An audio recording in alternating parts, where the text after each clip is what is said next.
G'day ladies and gentlemen, welcome to MCJ Report number 167.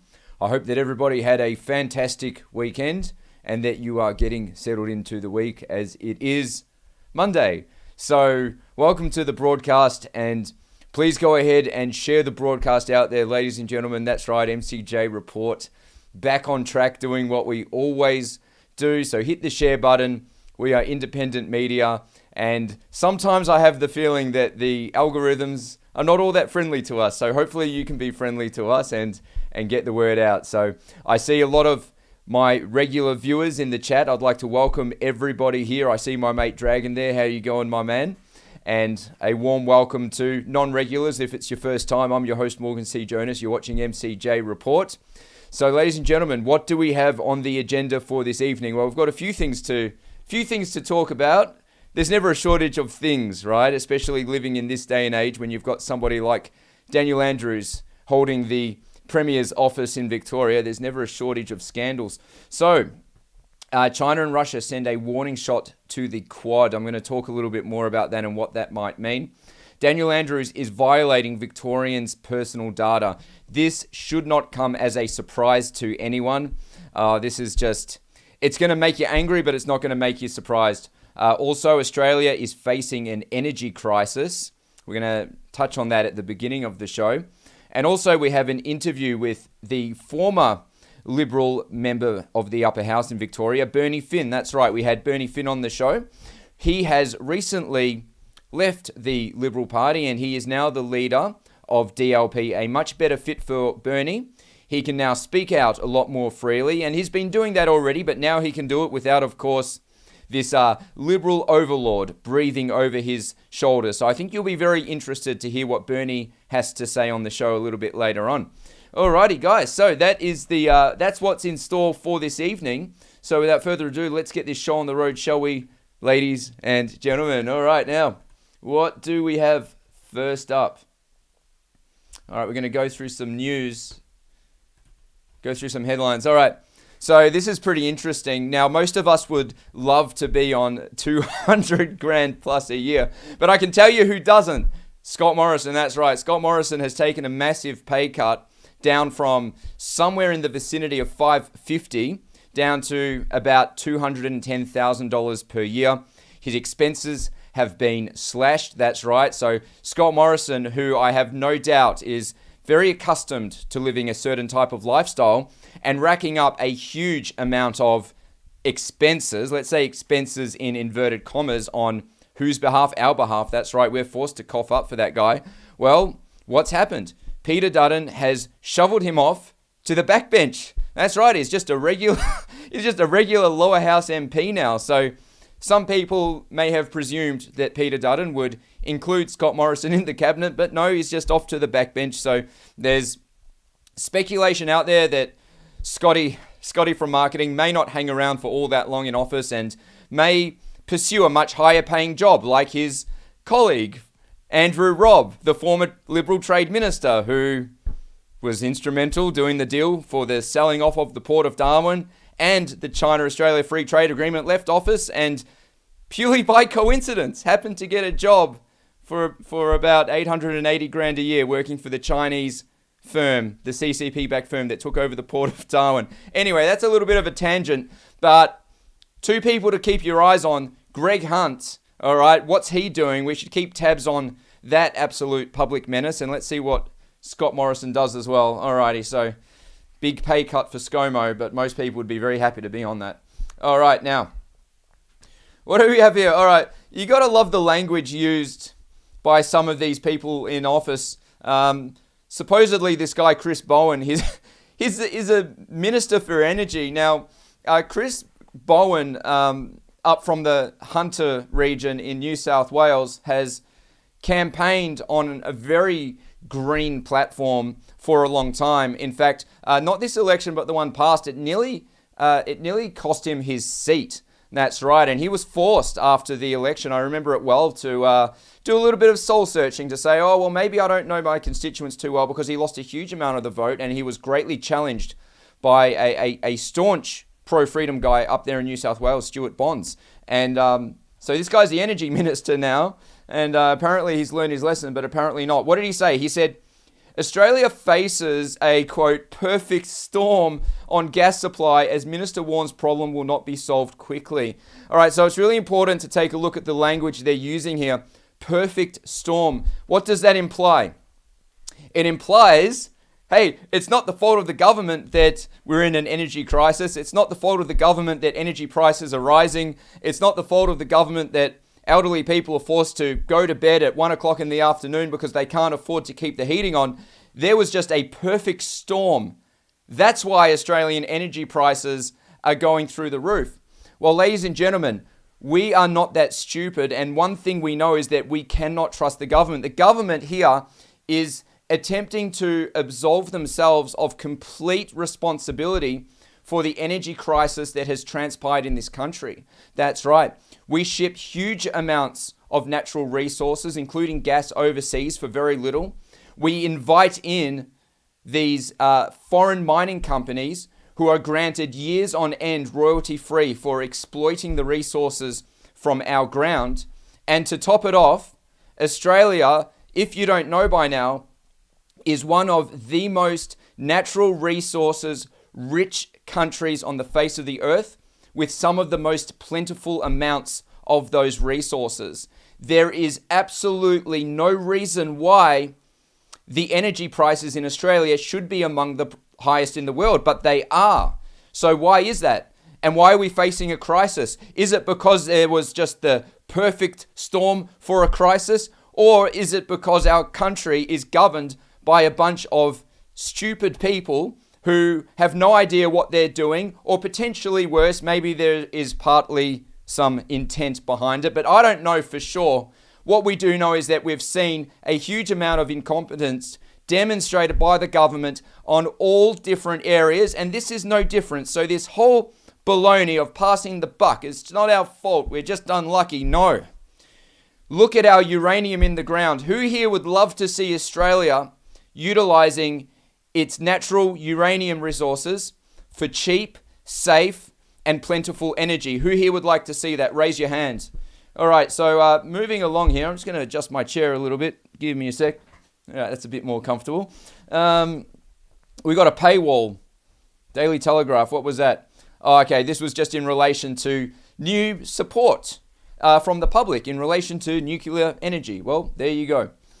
Alrighty, so what do we have here? Andrews calls for national control of Victorian ALP to be extended. Yeah, this is just another power grab by Daniel Andrews. He even wants to silence people in his own party. That's right, he doesn't want any opposition, whether it's from the public or whether it's from his colleagues leading up to the election. That's right, he'd rather shut them all up and continue to do what he does best, which is, I suppose, attempting to run like an unchecked dictator whereby the rules don't apply to him. Ladies and gentlemen, in what crazy backwards world can you have Daniel Andrews, apparently he's the Premier of Victoria, but I'm still unsure about that. How can you have this guy summoned to IBAC to present evidence, except it's behind closed doors, there's no cameras, and the public has no idea what's going on? Because supposedly Daniel Andrews met the criteria for a closed door. That's right. So the question you need to ask yourself is, A, can we trust Daniel Andrews? Absolutely not. And B, was the criteria genuinely met? Or were there potentially certain people behind closed doors drinking beer, having a good time, and scratching each other's back? I gotta say, I reckon Victoria has to be the most corrupt state in the entire country. All right, moving on to some COVID news, ladies and gentlemen. That's right. We're not free of the COVID debacle yet, are we? All right, so this is coming from the United States. Reported COVID-19 infection levels nearly 6 times higher than last Memorial Day, and this was from just less than a week ago. Why would COVID-19 infection levels, and I think there's actually a slight error. They should be reporting positive PCR tests, but we'll give them a pass. ABC News over in America. We'll be nice to them today. Why would the positive test results be 6 times higher, yet everybody has supposedly taken that thing, that really effective preventative measure? I don't know. Maybe I can't figure it out. What do you reckon? This is something that you should ask your friends around the dinner table, your friends and family who seem to believe that the government is the almighty ruler of us and can never do anything wrong. All right, moving along here. Some slightly related news. 5th Australian monkeypox case confirmed in Victoria. All right, so we've seen the emergence of monkeypox. It's being reported by the media, popping up here, popping up there, and what's next? Well, it looks like tomato flu is next. That's right. So the mystery tomato flu outbreak sparks panic as children suffer monkeypox-like symptoms. So is it monkeypox or is it tomato flu? Or is it a mixture of the both? It's getting kind of hard to keep up with all of these viruses. What do you think? So health authorities in India are on high alert after a mysterious illness has broken out with symptoms similar to monkeypox. But it's not monkeypox, it's tomato flu. That's right. So unfortunately in India, they do have a healthcare crisis. That's right. So as you could imagine, with such a large population, health resources are very stretched. It's not unusual in India for there to be breakouts of various viruses, illnesses, and diseases. And there are many doctor shortages all around the country. But anyway, all right, moving along here is a little bit of a different news here from a freelance journalist from the United States, writing for the Premier Daily. Texas mum home with 3 sleeping children shoots, kills a home invader. State's castle doctrine protects her. Okay, so castle doctrine, or I think sometimes referred to as castle law, is in effect throughout various regions in the United States, which essentially dictates that if somebody enters your home uninvited, or especially in an intrusive, aggressive manner seeking to do harm, the homeowner has the right to act in self-defense using lethal force, whether it's with a firearm or a different type of weapon. And the castle doctrine will protect the homeowner from being charged with a criminal offense. Okay, so this is in the situation whereby there is a hostile home invader in a home. The homeowner has the right to effectively shoot to kill. What do you think about this law, ladies and gentlemen? Do you think it's too extreme? Do you think it's good? Put your thoughts in the comments, because here on MCJ Report, I like to know what you think. Alrighty, I think that brings us to the end of the Oh no, one more here. All right, so this is kind of interesting. A bit of what would you call this? Pop culture, maybe? I don't know. Woke is broke, but patriotism isn't.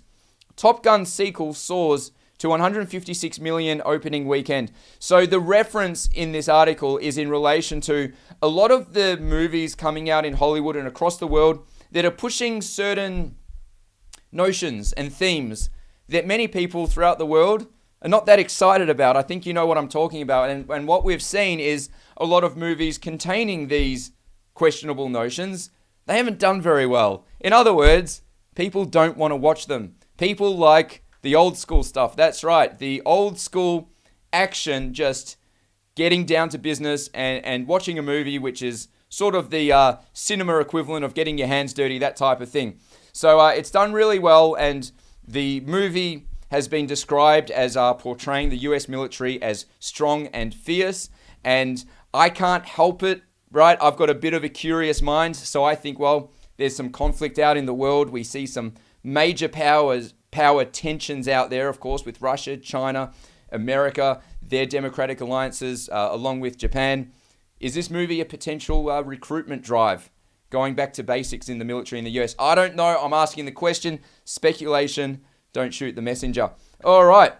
Okay, ladies and gentlemen. So that wraps us up for the news segments of the show. I'm just gonna check on the broadcast to make sure that things are good. I can see Rumble is functioning as it should be. So to everyone, welcome on board. We've just covered some headlines for the day. We've got our main stories still to come. So please go ahead and share the broadcast. Share it out wide and far. And let's get the word out there, folks, because we know that if we don't share, then people simply will not get the message. Alrighty, now, let me just 1 second. Sorry, 1 second. I just need to make sure. It looks like Facebook has done something a little bit strange. No, Facebook is working. All right. Thank you for bearing with me. All right, where are we? All right. Get me out of the way. Daniel Andrews is abusing private data of Victorians. All right, ladies and gentlemen, raise your hands. Raise your hands if you're surprised that Daniel Andrews has exploited his position of power. That's right. Now, the crazy thing in all of this is that you at home, you're not surprised. I'm not surprised. We expect him to exploit his position against the public, but there's still a surprisingly large amount of people who support Daniel Andrews and who are dedicated to voting to him. Now, we do have some solace in the outcome of the federal election, in that support for Labor in general is really on the decline, which makes us feel very optimistic about the prospects of running an effective campaign in November. But nonetheless, it never fails to baffle me that there are people out there, you can tell them, Daniel Andrews, he took your money, he exploited your data, he used it for political gain. How do you feel about that? Well, he's doing the best he can. Anyway, what is going on here, folks? What is going on? Alrighty, so this is how it's being done. I've taken some dot points here, and the news publication agency that originally published this story was the Herald Sun. All right, so this is all being collected and processed, as in our personal data, by a government agency called Insights Victoria. That's right, funded by you and I to the tune of $4.4 million. All right, that's just in the state budget. Who here voted for that? Who here would rather see that money perhaps invested into our primary production? Just saying.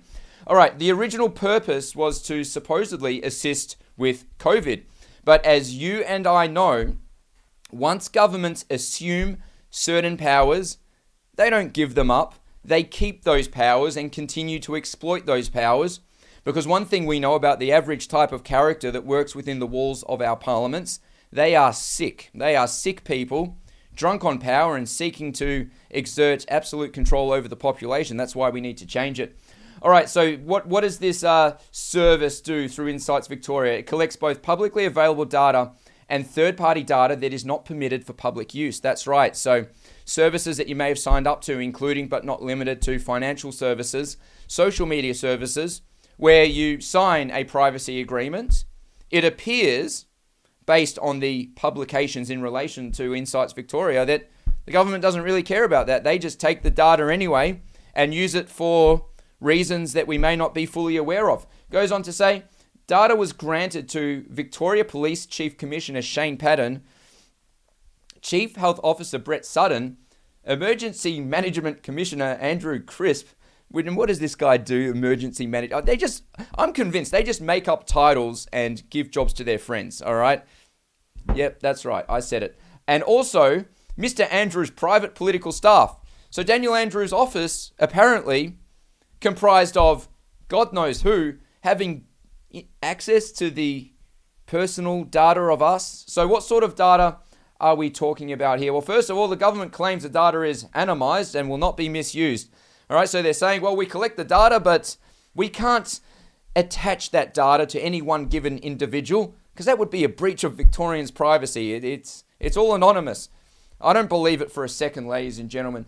Data includes spending habits, right, which must mean access or oversight of our personal bank accounts, spending habits, housing stress, and mental health. How they collect information on mental health, I haven't figured that one out. Maybe you've got some insight on that. Put your thoughts in the comments. It says here that there was a government note obtained by the Herald Sun that said the system includes behavior and sentiment section in relation to social media sentiment regarding COVID-19 restrictions. That's right. So not surprising.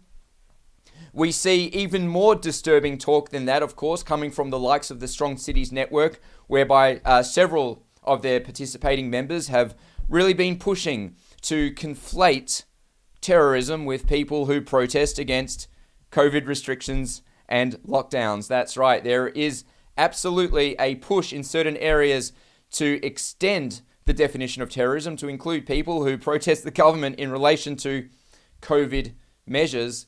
And it's very disturbing to think that, well, potentially, based on this information, our government here in Victoria could be developing dossiers, as in files, on Victorians who have expressed disdain or disapproval with the government over what they have done during this period of COVID. Ladies and gentlemen, this is the definition of tyranny. There's a very famous saying that goes something to the effect of, when the people know everything about the government, you have democracy. When the government knows everything about the people, you have tyranny. This is yet again another example of tyranny, and another example why this election coming in November is the most important election of our time. We have to make a dent. We have to get our foot in the door so that we can continue the fight in a meaningful way. So this is just something I put in. This is for the humor section of MCJ Report. I like to put something humorous into the show. The Department of Premier and Cabinet stressed all relevant security controls and protections were used as required under the Privacy and Data Protection Act. All right, that's just funny. That's from news.com.au. So, yeah, you can trust us. Just like the digital identity that the government is spending huge amounts of our money on. They went to the effort of officially naming it the TDIF, the Trusted Digital Identity. And we can trust the government because the government would never, ever exploit our data surreptitiously under false pretenses, except the time when Western Australian police exploited the data from QR check-ins to supposedly solve crimes, or when the government in ACT used COVID-19 check-in data to monitor business activity, and the list goes on and on. So, folks, we're in a major problem right here, and that is why we are doing things properly. That's right. Our backs are up against the wall, guys. We're dealing with major corruption and the emergence of a surveillance state. I mean, and that's just the tip of the iceberg, right? Inflation, debt, conflict overseas, the undermining of our supply chains and our food supply chains. So we are putting forward Freedom Party very soon to the VEC. This is a dedicated effort to get rid of Daniel Andrews in November and to change the balance of power in our parliament. We've learnt so much from the last election, and this is so important. The sign-up form is in the description of this video. Get involved. We must work really hard, because I have no doubt that if we do not intervene, we have not seen by far the worst of what this government has to offer. All right, moving along here, ladies and gentlemen. China and Russia flex on the Quad. That's right. So we're seeing some ramping up of hostile military activity overseas. So what exactly am I referring to here? Or what is the Quad? Maybe you're wondering that. So the Quad is essentially a security alliance between 4 nations that share certain things in common, such as being democratic. And of course, in Australia, you can probably argue that point now. But anyway, just humor me. So you've got Australia, the United States, Japan, and India. And as featured in the photo there, those are the leaders of those countries. The Quad is positioned, as you can see, India to the left, Japan to the right, Australia down south, and America that has tentacles everywhere and military bases all over the world. But as you can see, China is right in the middle there.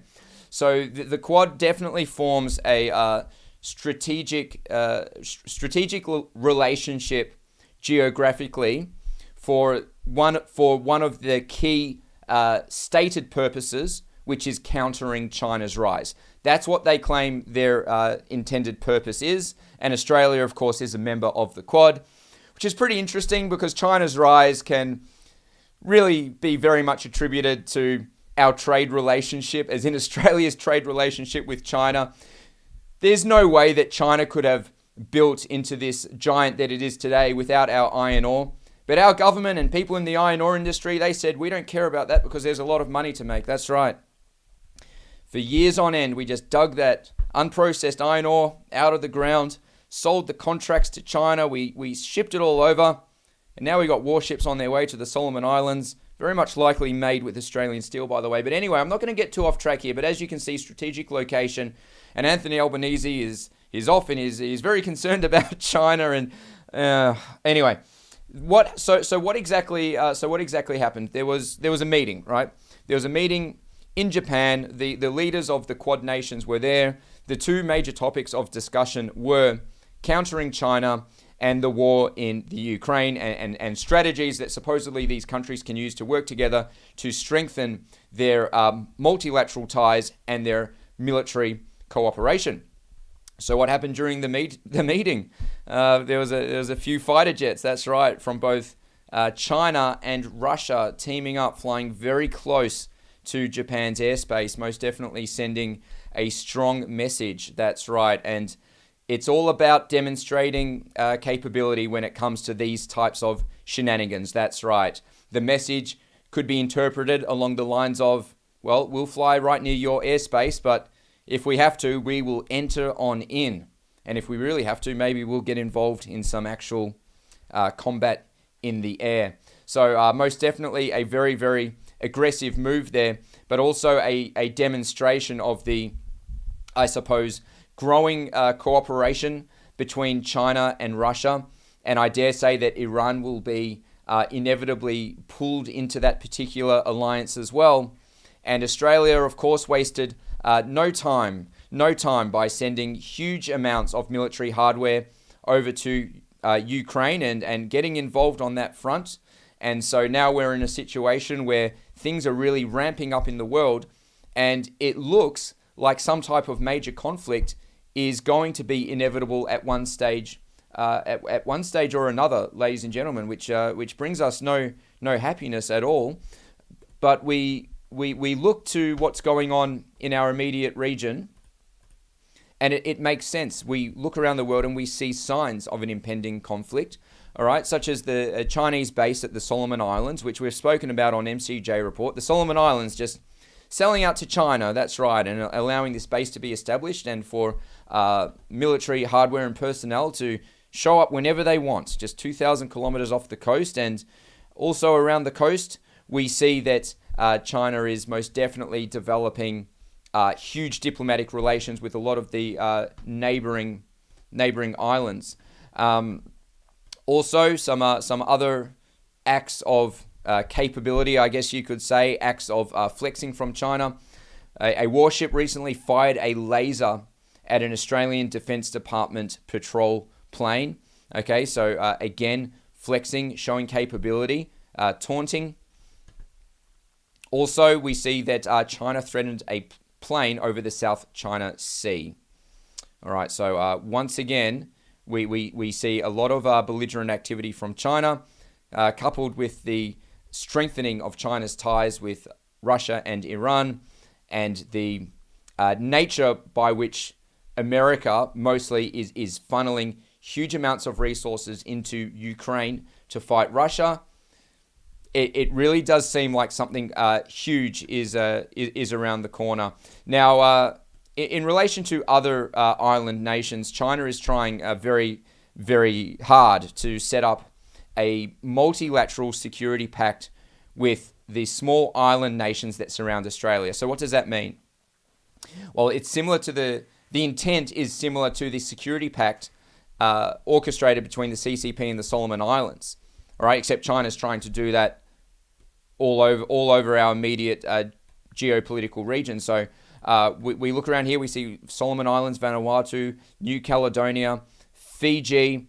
China already has a range of different commercial interests in these countries, but it is so extremely aggressive for China to attempt a big blanket security military agreement with all of these countries right on our doorstep. What do you think, ladies and gentlemen? Would you feel threatened by that? How stupid are our politicians to allow this to get so far? I mean, just imagine all around Australia, one Chinese military base after another. We know that there are two major things that China wants from Australia, and they've been able to do it without using military force.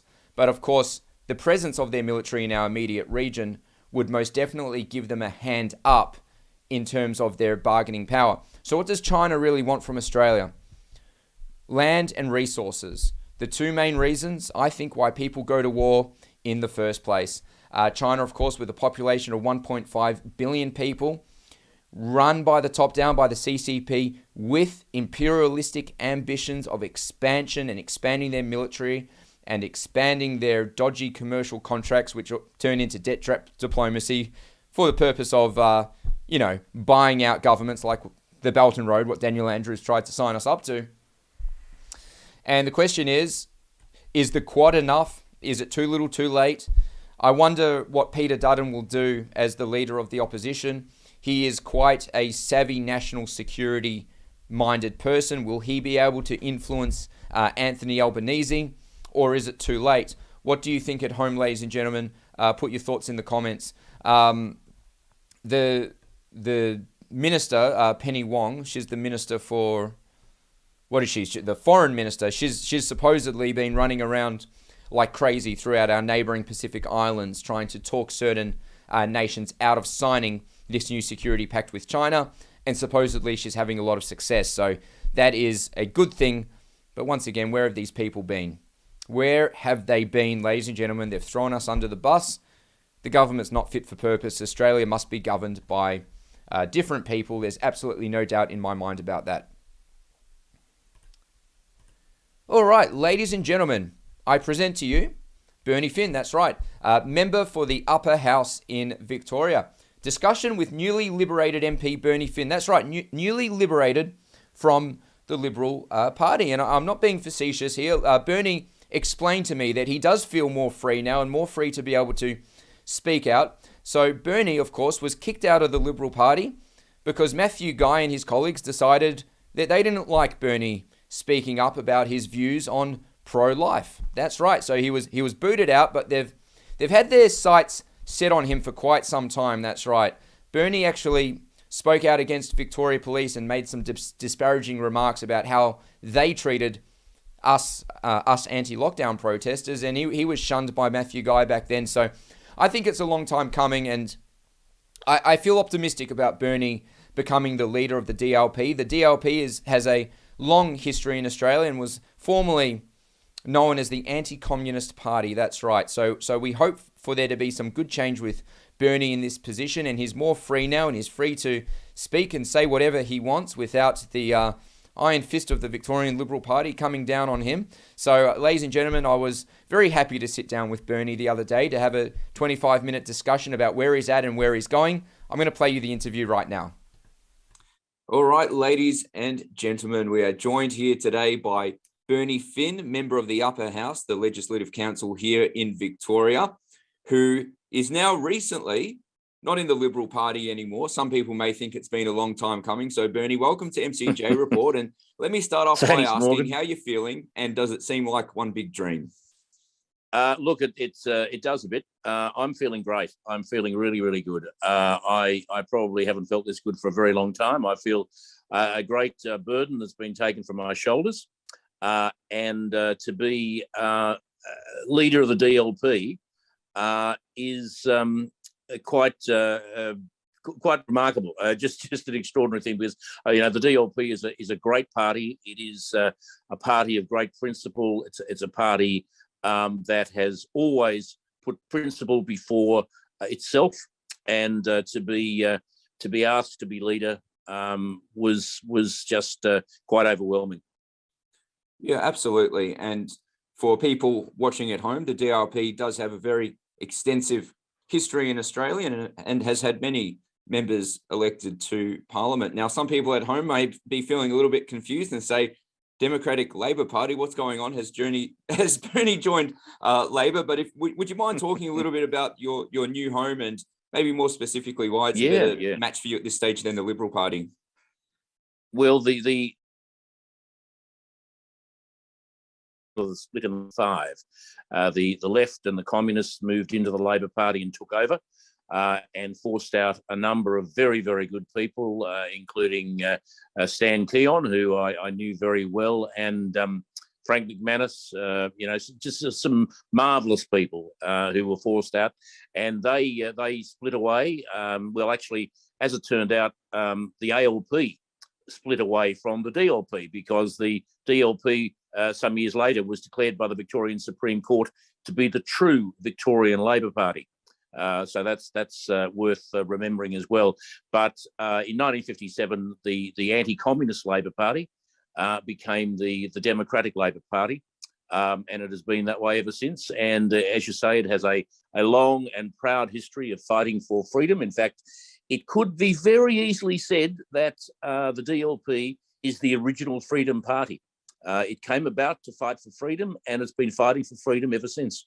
And I'm very proud to be a part of that, to take on the legacy that I have today, and to keep pushing hard for that freedom that we all believe in so deeply. Absolutely, and we're looking forward to seeing that happen, most definitely. And you'll be contesting in the election this November, Bernie? Yes, I certainly will. I'll be number one on the DLP ticket for the Western Metropolitan Region. Perfect. Well, I'm very happy to hear that. And I've known you a few years now, from 2019. You spoke at my protest calling out the communism of the Chinese Communist Party, and you've been pretty outspoken, speaking against the communism of the Daniel Andrews regime. Now, speaking of Daniel Andrews, I'd love to pick your brain on something. And that is that we've seen that our Premier, so-called Premier of Victoria, has made a move to suspend Victorian state Labor conferences, supposedly until after the election. Now, some of us in the public are trying to make sense of that. Would you care to comment on that? Well, I think it's pretty clear. He's got a huge number of Labor people who pretty much hate his guts, to put not too fine a point on it. And he does not want a public scene where people will take to him on the floor of the ALP conference. That would be the last thing he would want in the lead up to an election. So he's decided he's going to ditch the whole thing. If I was a member of the Labor Party, I'm not sure I'd pay my dues at the minute, because they've been totally disenfranchised. They have been robbed of the say, and now they've even been robbed of their state conference. So I'm not exactly sure what being a member of the Labor Party means in Victoria, apart from the fact that one must genuflect and bow to the great Daniel Andrews, the great despot of Spring Street. I just can't figure out why anybody would actually want to be in the ALP at the minute. It just makes no sense to me at all. Yeah, absolutely. Well, I know that Daniel Andrews is despised by many, and apparently he is in his own party, and we haven't seen very many people speak out. There was, of course, member of parliament, a woman who spoke out against various acts of sexism, and she was shouted down. So what's it going to take for some of the Labor MPs to step up and actually call him out for the man that he is? Well, I don't think it's going to happen. I mean, he has them terrorised. He has them living in fear. We have seen on a number of occasions what's happened to people who took him on. Adam Somyurek was a classic example. He was doing exactly the same thing as Adam Somyurek had been doing it for years, but he stitched Adam up very, very nicely. Jane Garrett was another one who took him on over the CFA, and she went by the wayside very quickly. There have been a number. Kashalia Vagala, as you mentioned, took him on, and she went by the by. And there have been a number of other MPs behind the scenes who have also gone. Frank Maguire, another one that springs to mind. And he didn't even actually do anything. He just he looked the wrong way at the wrong time, apparently, so they turfed him. But it seems that Andrews regards the ALP as his personal property, and he can put in and remove whoever he likes, whenever he feels like it. And that's my way of thinking is a very, very strange way to run a political party, unless, of course, you are, in fact, a despot and a dictator. That's the sort of thing that you would expect to see in China or in North Korea, where people are just taken out the back and disposed of. That seems to me to be the way this Victorian Labor government is operating at the moment, and Andrews is the as I say, the chief despot. Absolutely, and I think it'd be fairly accurate to say that he looks up to the Chinese Communist Party in terms of their method of governing, and he's always had very nice things to say about them, and I'm sure they've made him feel very special on his many trips to China. But speaking about fear. Well, I'm glad he can go to China because he can't walk down Burke Street safely. Well, he may be looking for a new home very soon. I'm not sure if they'd want him though, because he wasn't able to come good on the Belt and Road initiative. But speaking about fear and silence, we look at coming back. Yeah, we look at IBAC, and Daniel Andrews seems to be receiving some fairly special treatment, being able to give evidence in silence behind closed doors with no coverage for the general public. So, Bernie, what's going on with that? Well, look, I'm just absolutely flabbergasted at what's happened there, because we've seen Adam Somyurek publicly vilified at IBAC, turned inside out and upside down and so forth, and some of his colleagues from the right wing of the Labor Party. It seems to me that IBAC is a trial for one of the factions in the ALP. And of course, when it came to discussing the systematic corruption of the Victorian government, they took Dan to a nice little coffee joint and bought him a cuppa. That seems to be very, very odd, very, very strange way of doing business. And I really have to wonder about what IBAC is up to. I have to wonder if the corruption in Victoria hasn't actually reached into IBAC, and who is watching IBAC?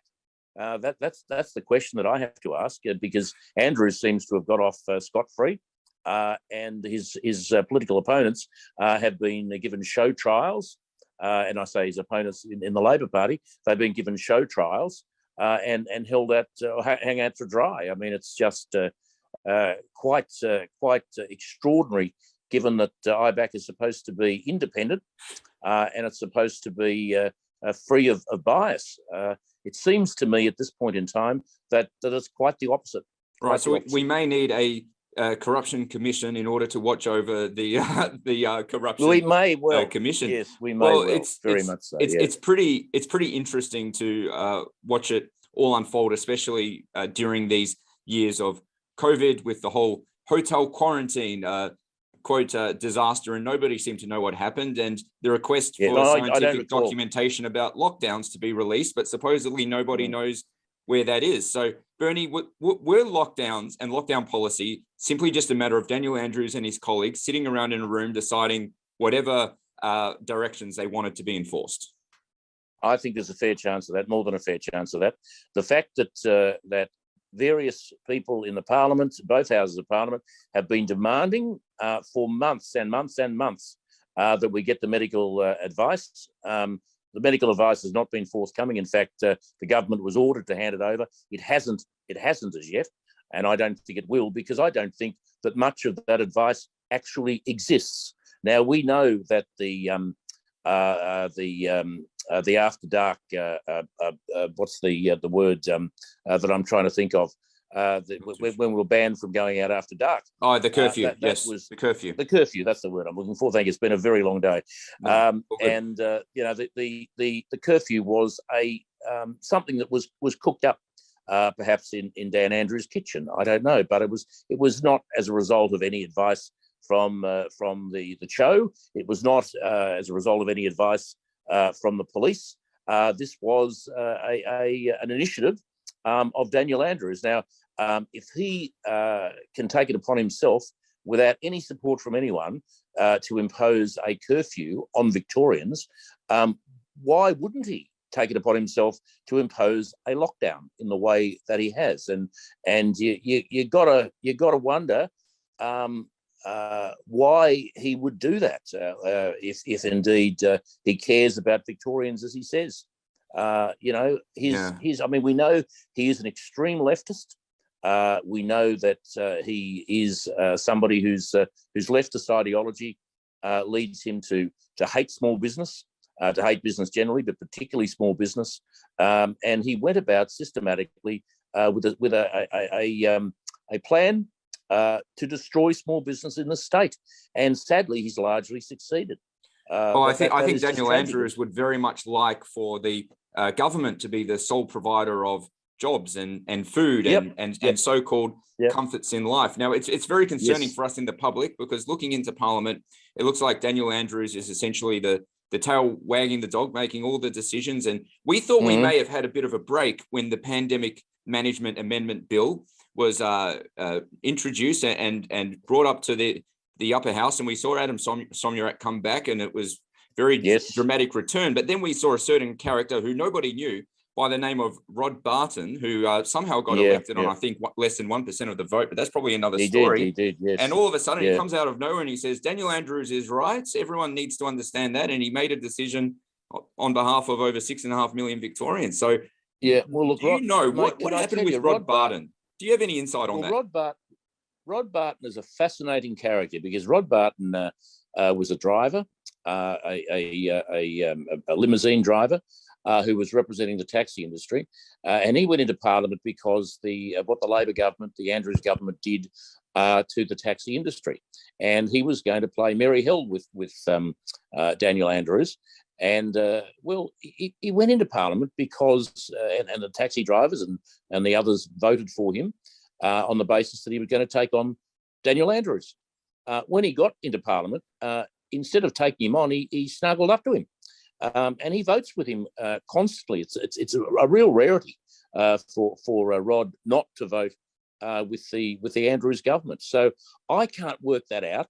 There's so much going on at the moment that I'm having a lot of difficulty following. And that is pretty interesting, isn't it? I've spoken to people from the taxi industry, and they've described the nightmare they lived through when Uber was brought out into the market, and the price of taxi licenses crashing. And I've spoken to blokes who have lost friends through suicide, and Daniel Andrews not so much to even recognise their deaths. So it seems a little bit strange that Rod Barton is in there up close and personal, as you say. The extraordinary thing is that Andrews has a tremendous capacity to get some of these independents on side, and all of a sudden, after they voted the right way, some of their pet projects come into being. For example, after Fiona Patten voted for the pandemic bill, we now have legalised prostitution on every street corner, and that's what she wanted. I can't begin to imagine why. It would be a planning nightmare, and for those of us with kids, we're particularly concerned about that. But that's what it is, and we've had Andy Medic paid off with, or I shouldn't say that, but his services were rewarded by the banning of the horse and carriages in the city, which I think is an obscenity. I thought they were a great part of Melbourne. something that I really look forward to seeing, and I know a lot of tourists loved as well. But they're gone now because Andy Medic wanted them gone, and he voted for the pandemic bill, so he had to be rewarded. This premier pandemic management is a past master at buying people off. And that's you've got Daniel Andrews and Martin Foley, who are, and I'm not sure how many of the decisions Foley actually makes with this extraordinary power. How can we go about getting rid of this bill, Bernie? Yeah, well, the only way we're going to get rid of the bill is to get rid of the government. That is the bottom line. As long as we have Daniel Andrews in the Premier's office, we are going to have this dictatorial, anti-democratic, anti-freedom push that he excels at. He gets great joy out of locking people up, as we have seen. And let me tell you, the only thing that stops us being locked up at the moment is the fact that there is an election in a few months. If there was not an election in November of this year, we would be in lockdown now. I have no doubt about that at all. And if he's re-elected, particularly with a majority in both houses, if he's re-elected in November, we can look forward to another 4 years of many, many lockdowns, long lockdowns, and we can look forward to our freedoms being crushed under the boot, the jackboot indeed, of Daniel Andrews. It will happen. If he's re-elected, that's what will happen. Let me tell you, don't try and feign ignorance after the event. I'm telling you now, if he's re-elected, lockdowns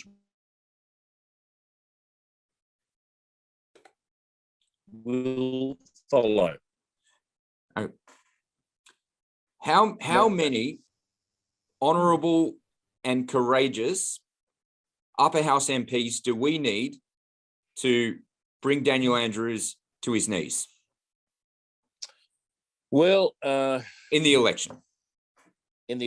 Well, what we need a significant swing in the lower house to turf him out, because that's where, of course, the government is decided. But in the upper house, we would need another 8 or 9 upper house members to be absolutely sure that we could stop what he was doing. I would much prefer to throw him out altogether and ensure that he was not premier at all. I mean, as long as he is sitting in the premier's office, he's going to be a threat to our freedom, and there's nothing, that is a dead certainty. Absolutely. And I'd like to one more question I'd like to ask you, Bernie, because a lot of people are concerned about this, which is the agricultural amendment bill, but more specifically the role and powers of the authorized officers under this department to enter farms, and they can take cattle and samples and fertilizer without warrants. Are we seeing a replay of what happened under the Department of Health and Human Services, or what's your thoughts? Well, I'm very concerned about the role of these so-called authorized officers anyway. Who are they? Where do they come from? What makes them authorized? And what are they authorized to do? It seems just about everything. Look, we were assured when this bill went through the upper house last week that none of this, all this was a beat up. We had nothing to worry about. Look, just because a minister tells us in Parliament that we have nothing to worry about, that doesn't mean that we've got nothing to worry about. Let me assure you, and that concerns me just more than just a tad. That this legislation will in fact come back to bite us on the bum. That's a worry that I have, and once it's in the legislation, this government will use it. They will use it. They do not legislate just for fun. They legislate because they want to use quite often draconian measures that are in that legislation, and they will do it. They will do it without doubt, without hesitation. They will do it. So that's something we'll have to wait and see. But they have the numbers to get it through, and that's the way it is at the minute. All right, I think we need some major changes now. Before we wrap it up, Bernie, what are, say, 3 of the major changes that you believe Victoria needs sooner than later? Sooner than later, we have to adopt a system whereby we use our natural resources that God has given us to heat, to light, to make our lives as reasonable as possible. And it's ridiculous that we have pensioners going to bed at 1 or 2 in the afternoon because they're too cold, because that's the only way that they can stay warm, because they can't afford to warm their homes. I think that is just absolutely outrageous.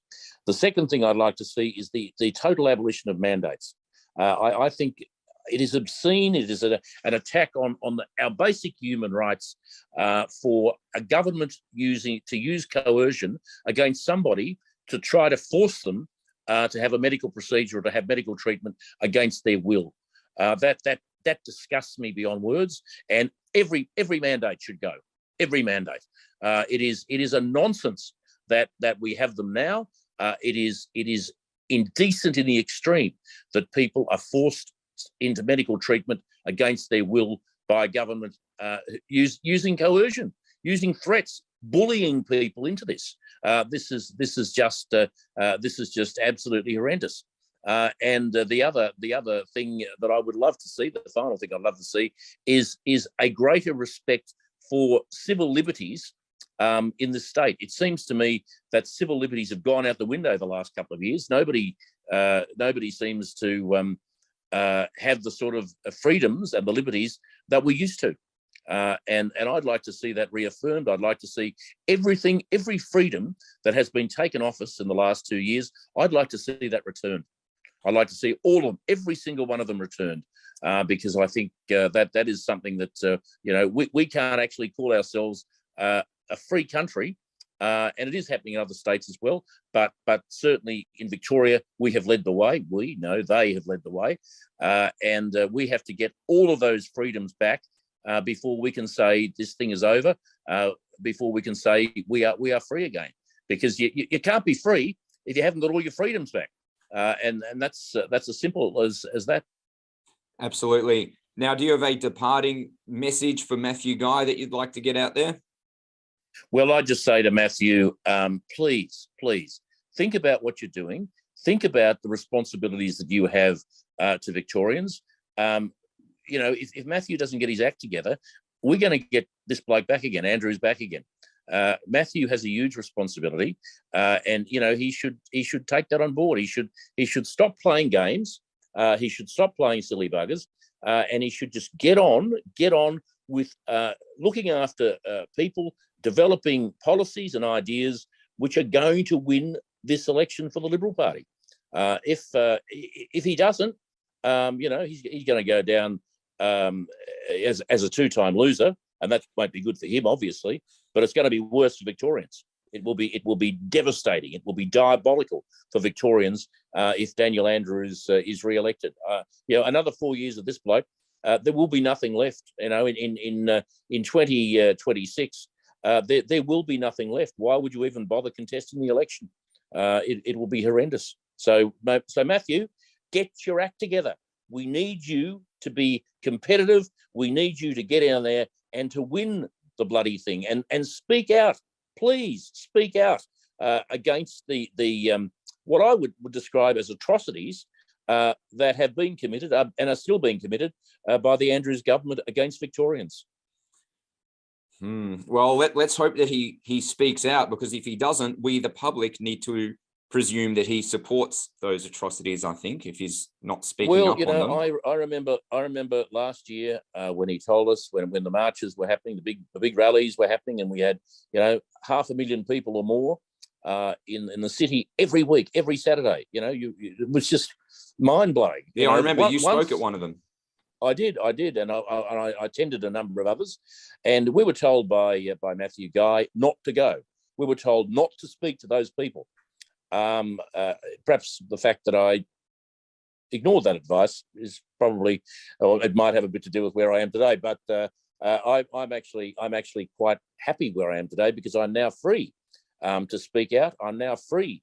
I have the freedom that I didn't have in the Liberal Party to speak my mind and to speak out on these sorts of issues. And freedom is an issue that that we all must speak out. We all must defend, Absolutely. because as Ronald, as the great Ronald Reagan said, freedom is just or the loss of freedom is just a generation away.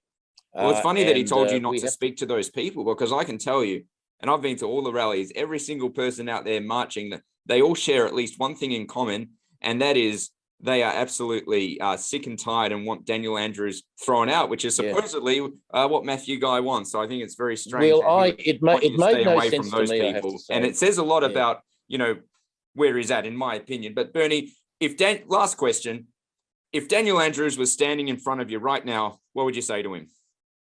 I'd say you are a disgrace. You have destroyed Victoria. You are not fit to hold the position that you do. You are not fit to be Premier of this state. Resign. Go away. Go into exile. We don't want you. We don't need you. We have had a gutful of what you have done to our state. Absolutely. I second that. And I'm also in favour of the criminal proceedings beginning against this character called Daniel, because I'm sure that his... Well, I suspect, Morgan, that when this is all over, that will happen. We can hope. And now, Bernie, before we wrap it up, any final thoughts for the Victorian public leading into the election this year?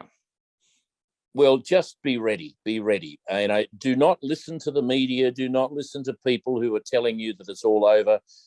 We have to win this thing. And I'm talking, when I say we, I'm talking about the people of Victoria. We have to win this thing, because another 4 years of Andrews, as I say, it will be devastating for us all. And if Andrews does win in November, do not get between Melbourne and the border. You're going to be killed in the rush. We are going to see hundreds of thousands. We've already seen, I understand, about 150, 160,000 Victorians leave. But we're going to see hundreds of thousands, if not millions more, leave in very short order if indeed he wins the election. It will be it'll be like the running of the bulls. It'll be something that we would never have thought possible. But Victoria's population will drop in a way that we would have thought quite impossible. Bernie Finn, thank you very much for your time, and we hope to have you back another time. Yeah, pleasure, Morgan, and keep up the great work, mate. Good on you. All right, a big thank you to Bernie Finn for jumping on MCJ Report. I know that I speak on behalf of many people when I say that we are looking forward to seeing your progress as the leader of the DLP. All right, ladies and gentlemen, that just about brings us to the end of the show. Now, in the description of this video, there is a sign-up form to Freedom Party. That's right. This is the new initiative that I am heading up with my team. Now, rest assured, ladies and gentlemen, we are talking with and cooperating as strongly and as closely as we can with other minor freedom-focused parties. That's right. Now, that actually was the key ingredient that was missing in the federal election. That's right. There was a lack of communication and cooperation. We are looking to right that wrong, to learn from that mistake, and to ensure that the best outcome is tenable and that these preferences are made in the most ethical manner with like-minded parties, so that when the marbles fall, we hope that we will get good people elected in November. And the numbers show that it is most definitely a very strong opportunity. That's right. So, ladies and gentlemen, this brings us to the end of the show. Thank you for watching. Please keep in the back of your mind, or actually I should say the forefront of your mind, that the most pivotal election is coming this November. If you want Victoria back, if you want we the people to get our foot in the door to start repairing this mess, and it will take many, many years to repair, then get out on the streets and volunteer. We all have an obligation and a duty to our future children and their children to do everything we can to fight back against this corrupt system, this inhumane system, this system that has obtained executive power to do whatever they want to us. November may be the last chance. So guys, if you'd like to jump on board with my new party, Freedom Party, The link to the sign-up form is in the description. Thank you for watching, and I'll catch you next time on MCJ Report.